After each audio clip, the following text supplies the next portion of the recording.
Let's do it.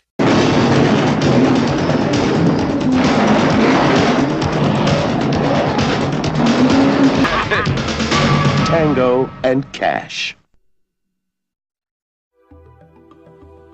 Tango Cash was released December 22, 1989, starring Sylvester Stallone and Kurt Russell as two vice cops that are forced to work together to clean their names after being framed for murder by a crime boss. The buddy cop comedy made $63 million in the US on a $55 million budget and also sold well on the video market, turning the film into a moderate success. The international figures have never been officially released, but given Stallone's popularity overseas, we can assume the movie did well.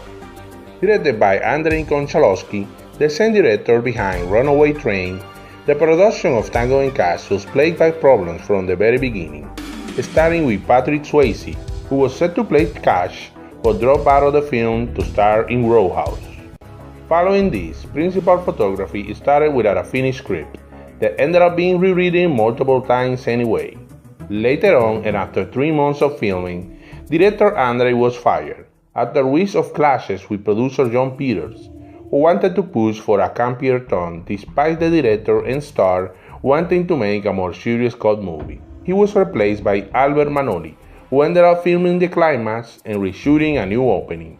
To make matters worse, filming was finished almost 2 months after originally planned, leaving only 8 weeks to edit the film, which then had to be cut several times by the studio, who were displeased by the first cut.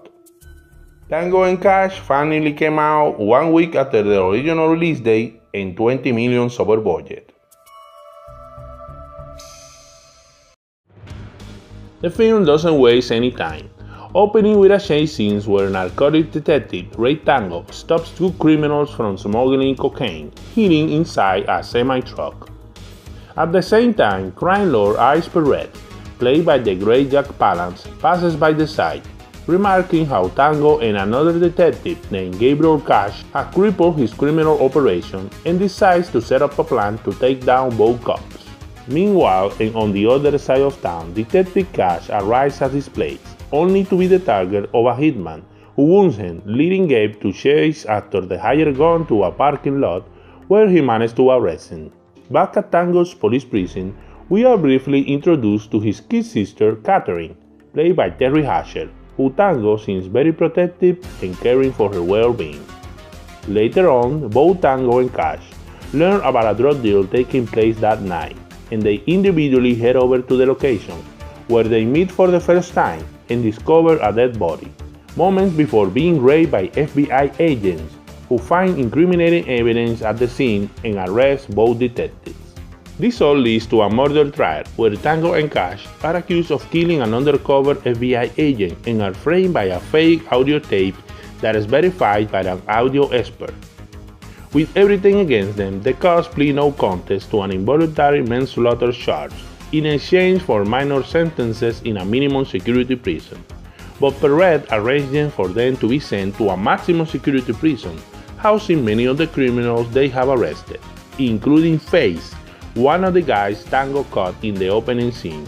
The character is played by Robert Sodar, the man with the biggest jaw in the history of humanity.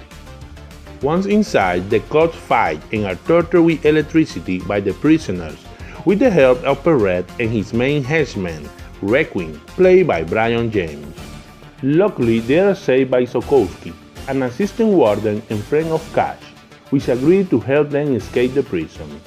Tango nevertheless opts out of the plan, which leaves Cash to try and escape on his own, only to be ambushed by Face and some of the prison guards after they kill his friend.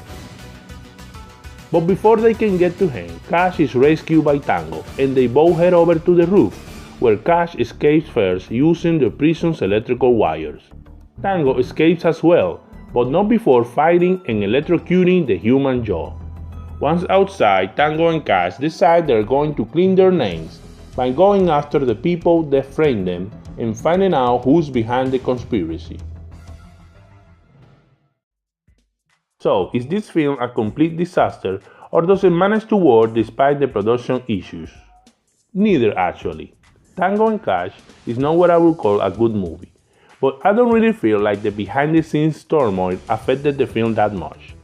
Tone-wise, it doesn't feel disjointed at all, probably because it is over the top from the very start, and only goes a little too far in the third act, when we start to see characters like Owen, a friend of Cash that works at a security company, and who is basically a discount version of Q from the James Bond series.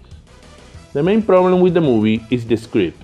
It is simplistic, full of cliches, and has many moments that make no sense whatsoever. Case in point, how is Perret able to manipulate so many people and legal procedures? I mean, if the system is so corrupt, how come Tango and Cash managed to do such a good job? And I've always been bothered by the fact that they plead no contest to the trial charges. I know it is not the same as pleading guilty, but it still makes them look bad as characters for me. Wouldn't it be better if they were just found guilty? That way we have a perfect reason why they get sent to maximum security, instead of that senseless plot point about the bad guy making them go there. I mean shit, how powerful is this guy? Now, despite the story not being very good, the film does have good stuff in it. Tango and Cash are very likable guys. The movie is actually well made, and surprisingly the action is quite good too, including the final shootout, where they burst into the villain's lair with an SUV from hell. I remember the first time I saw the movie thinking that was like their Batmobile.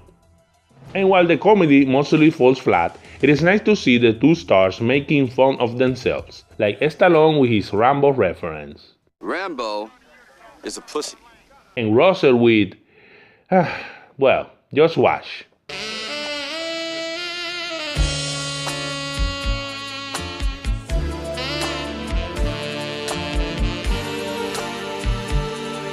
Yep, that totally happened. So, if you haven't seen Tango and Cash, I think you should. It is not too long and quite fun to watch. Sure, it is dumb and quite cheesy, but it is the right kind of dumb and cheesy. And to be honest, the film does hold a special place for me. I saw Tango and Cash when I was around 7 or 8, and for a kid at that age, something like it was like the best movie ever. Hey, if you enjoyed this Back in Time review, don't forget to subscribe to Review to the Future to get notifications on every new video. I'm Dr. Lanzman, and thanks a lot for watching.